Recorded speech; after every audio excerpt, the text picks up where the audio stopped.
Picture this. It's 4 in the morning, New Year's Day 1945. The temperature? A bone-chilling 48 degrees below zero. Inside a freezing bunker on Germany's border, General Dietrich Peltz stares at a military map that he believes holds the answer to everything. The Nazi regime is crumbling from every direction. Russian forces are marching closer to Berlin with each passing day. Meanwhile, American and British troops are pushing through France, heading straight for the German heartland. The Allies completely control the skies.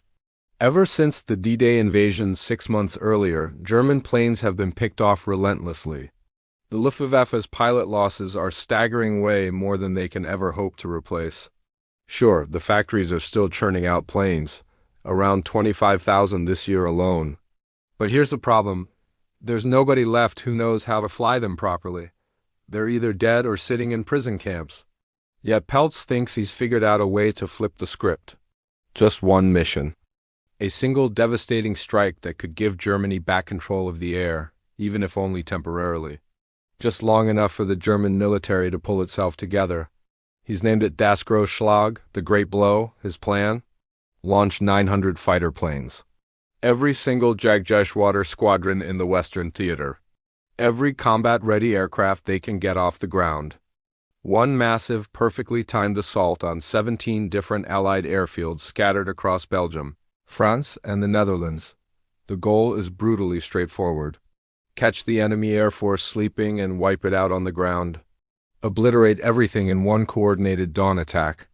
Peltz isn't banking on bravery here. He knows that courage means absolutely nothing in 1945. The days of legendary solo fighter aces are long gone. The era of winning through sheer guts against impossible odds has ended. Instead, he's counting on something completely different. Pure, unadulterated surprise. If the Allies never see this coming, if his strike catches them totally off guard, if these young, inexperienced pilots can blow up enemy planes before anyone even gets airborne, then maybe, just maybe, this desperate gamble could shift the war's momentum, or at least buy Germany a few more weeks. But there's a massive, deadly problem with his strategy. To guarantee total surprise, he's enforced absolute secrecy. Information has been shared strictly on a need-to-know basis only. The German army has no idea what's coming. The Navy's been kept in the dark. And here's the critical mistake. Thousands of German anti-aircraft crews positioned throughout the Low Countries, the soldiers manning those deadly 20mm and 37mm guns protecting German airspace, have zero clue that 900 friendly aircraft are about to fly directly over their positions at sunrise. As dawn approaches, Peltz gets status updates from the staging areas shrouded in darkness. At airfields like Gütersloh, Rhein, Akmer, and Twente, planes are being prepped in the frigid pre-dawn hours. Focke-Wulf 190s and Messerschmitt Bf 109s, 900 fighters total. The biggest fighter concentration the Luftwaffe has managed to assemble since, 1,943.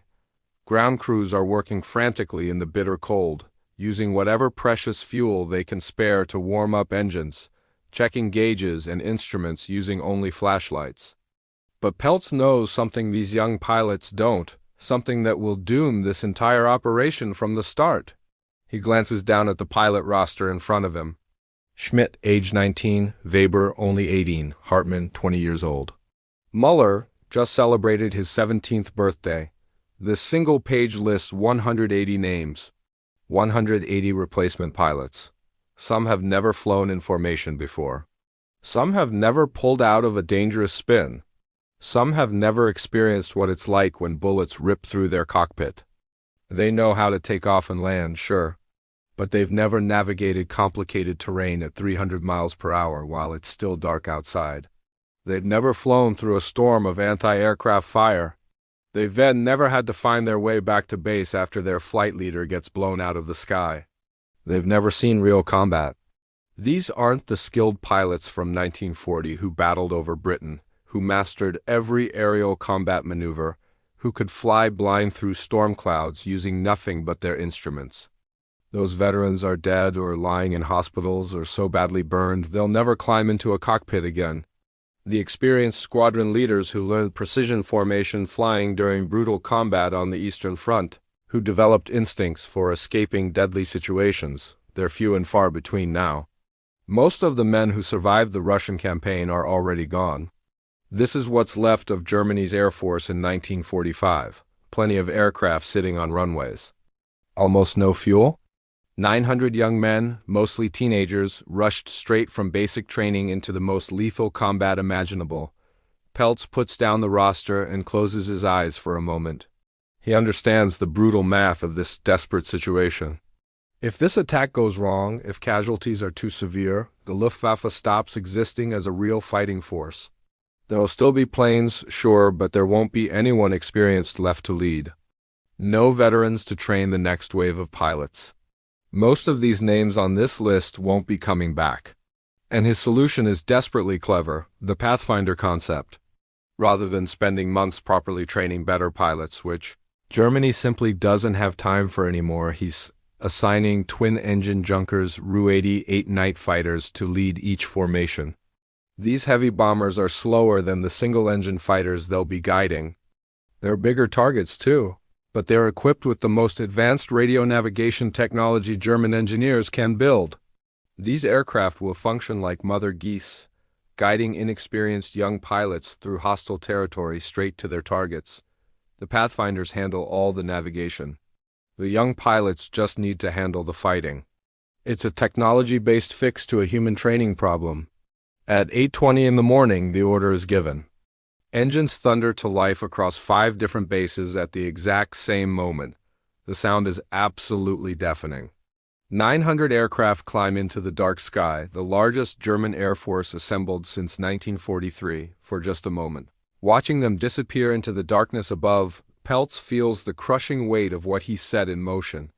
Those pilots Schmitt, Weber, Hartmann, Muller, and hundreds of others whose names fill his roster are flying straight into a nightmare. The formations enter the combat zone at 8:30, right on schedule, engines screaming at maximum power.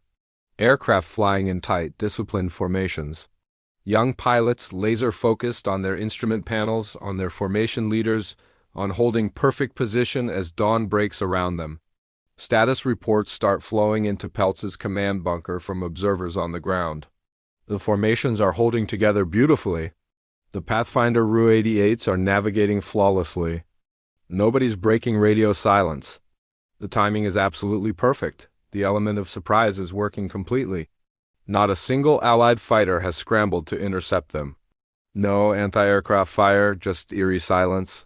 For one brief moment, Peltz lets himself believe that this audacious attack might actually work. That careful planning, technology, and raw courage might somehow overcome the system's fundamental weaknesses. That this operation could genuinely change how this war ends?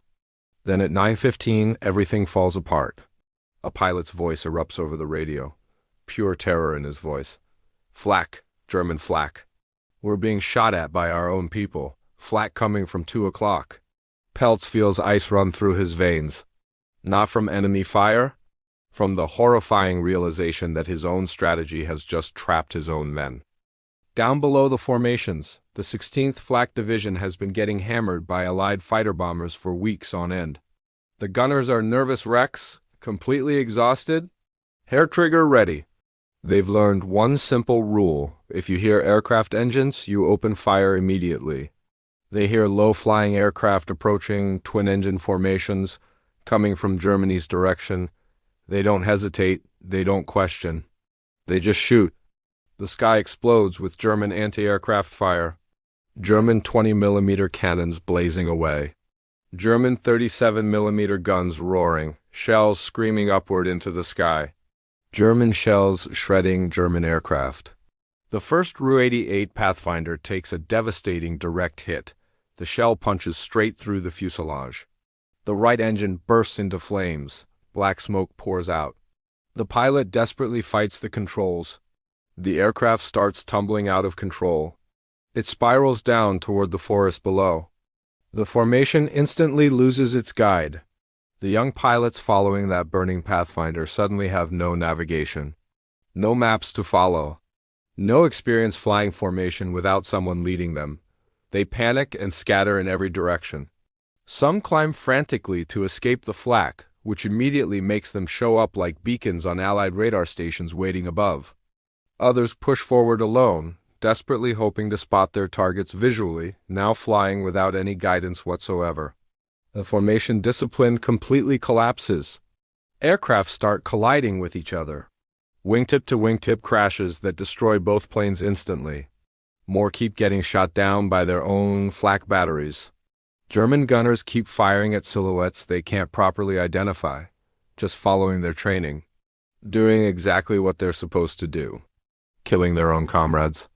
Pilots are screaming over the radio now. Panicked voices, confused shouts, men dying. The experienced formation leaders are either dead or completely disoriented. These young pilots have nobody to follow anymore. Peltz receives broken, fragmented status reports flooding into his bunker. They're not reporting enemy contact. They're reporting massive flak fire from friendly German positions. They're reporting mid-air collisions everywhere. They're reporting formations disintegrating. The great blow is bleeding to death before it even reaches the enemy. His own defensive systems are methodically slaughtering his own pilots. This is the moment Peltz finally understands. The cost of achieving surprise is destroying yourself. Despite this friendly fire catastrophe, some pilots actually survive to reach their targets. The gun camera footage from an FW-190 cockpit shows the landscape below racing past at terrifying velocity, 300 miles per hour. Treetops blur beneath the wings. The pilot's gloved hands grip the control stick firmly. Then suddenly the airfield comes into view. Brussels ever straight ahead, Eindhoven off to the east, Metz down south. The enemy planes below are lined up like targets at a shooting range. Spitfires parked wingtip to wingtip in perfect neat rows. Typhoons arranged in organized formations. The 47 Thunderbolts sitting in the morning sun, fully fueled and ready to fly. Not moving an inch. Nobody scrambling. Complete silence, just waiting there. The surprise is absolutely total, perfect, complete. From the gun camera's perspective, there's no time to process what this means. Just vulnerable targets below. Just the mechanical action of squeezing the trigger. Just fuel tanks erupting in massive explosions. The survivors of the friendly fire massacre attack those rows of parked aircraft with savage intensity, machine guns hammering away. Fuel tanks exploding like a fireworks display. Ammunition cooking off in chain reaction explosions. Hangars collapsing under the relentless assault. From the air you can't see the men dying on the ground. You only see the destruction unfolding, only the thick black smoke, only the raging fires. The British are losing over 100 aircraft within minutes. The Americans are losing dozens more. Canadian squadrons watch their Typhoons burn on the flight line. Peltz receives success reports filtering back through the chaotic radio chatter. The pilots are calling in what they're witnessing. Aircraft obliterated. Massive fuel fires burning out of control. Thick smoke columns rising from every airfield. For those 20 minutes he experiences a feeling he hasn't felt since 1940. Victory. His plan is actually working. The surprise has been achieved perfectly. The Luftwaffe hasn't lost its ability to strike hard, but wars aren't won in single moments. They're won through mathematics, through supply chains, through replacement capacity, through the cold, brutal calculations of industrial-scale warfare. Every time a German pilot makes another attack run, the Allied gunners who have functioning communication systems, who have established command structures, who can coordinate their responses wake up and fight back. The Bofors anti-aircraft guns start firing back. Officers start shouting commands. The chaos transforms into organized, deadly anti-aircraft fire. Allied pilots who survive the initial attack sprint to their undamaged fighters. Spitfires start lifting off the runway. Thunderbolts begin taxiing toward takeoff positions. The German pilots, drunk on the destruction, on seeing their attacks actually hit targets for the first time in months, stay way too long over the targets. They make additional attack runs. They'd push their luck too far. They want just one more pass. One more destroyed aircraft. One more kill to report back home. And then they start falling from the sky. Peltz receives the first casualty reports from the return flight, one fighter missing from formation. A squadron reporting an aircraft down, another urgent report. Pilot ejected, current status unknown. The mathematics start reversing themselves. Peltz waits in his bunker, counting returning aircraft as afternoon light fades toward evening. The flight home becomes a nightmare. Young pilots completely disoriented and utterly exhausted. Fuel tanks critically low, running on vapors. Compasses shot up and damaged, radio systems failing. Navigation lights blown out. The tight formations that departed as coordinated units that morning are now scattered individual aircraft, with each pilot desperately trying to find his way home through approaching darkness. And waiting for them at the German border is that same Flack, still completely uninformed, still firing at anything flying. The same guns that massacred them on the way in are positioned to massacre them on the way back out. Status reports trickle in as fragments as darkness settles in. At JG-6, the squadron commander counts returning aircraft. He launched 70 fighters that morning. One lands with heavy damage. Another belly crashes onto the runway. As night completely falls, only 10 have landed safely. 60 fighters are gone. 60 pilots. Most will never be seen again. At JG-1, similar devastation. At JG-3, the identical pattern repeating itself across the entire Western Front. The elite commanders, the men who survived the Battle of Britain, the Russian front campaigns, Normandy, they're missing. Not taken prisoner, dead, scattered across the Belgian countryside inside their burning wreckage. Peltz receives the final casualty count as night completely covers Western Europe. The Luftwaffe has destroyed roughly 300 Allied aircraft. The numbers are still being verified, but the damage is absolutely real.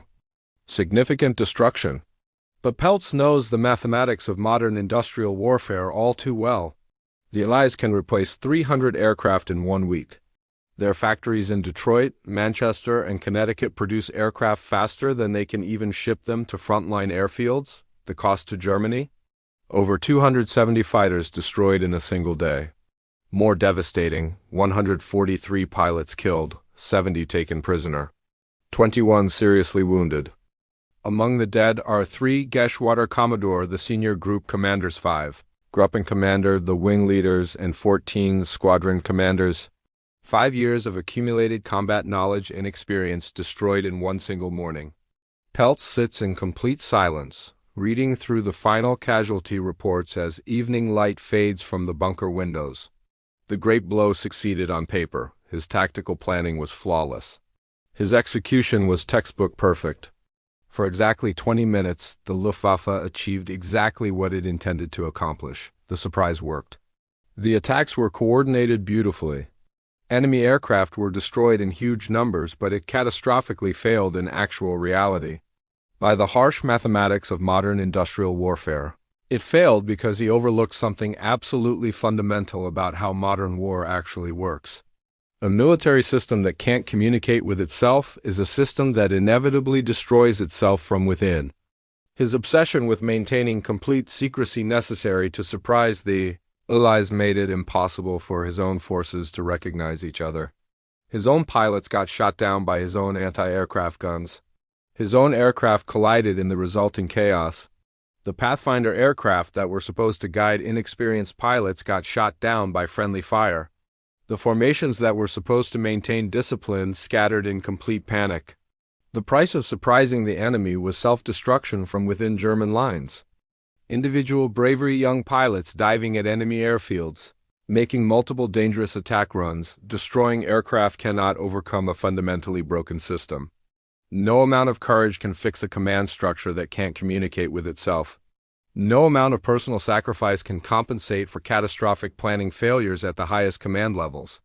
Even the most courageous pilot in the world can't survive a friendly missile from his own flak battery. Peltz has just witnessed the Luftwaffe's final death, not from enemy action, but from its own internal contradictions, from its own complete inability to coordinate within itself, from prioritizing tactical surprise over strategic coordination. Within days, the complete reports are compiled and cross-checked against Allied intelligence data. The Luftwaffe destroyed 270 aircraft, significant damage and real losses. But the Allies barely lost any personnel, since most were either eating breakfast or still sleeping when the attack started. New Year's Day hangovers everywhere. The war felt distant that morning. The destroyed aircraft, the Allies just build more. By week's end, more replacement aircraft have arrived at those bombed airfields than were destroyed in the attack. The Allies have dozens of factories manufacturing hundreds monthly.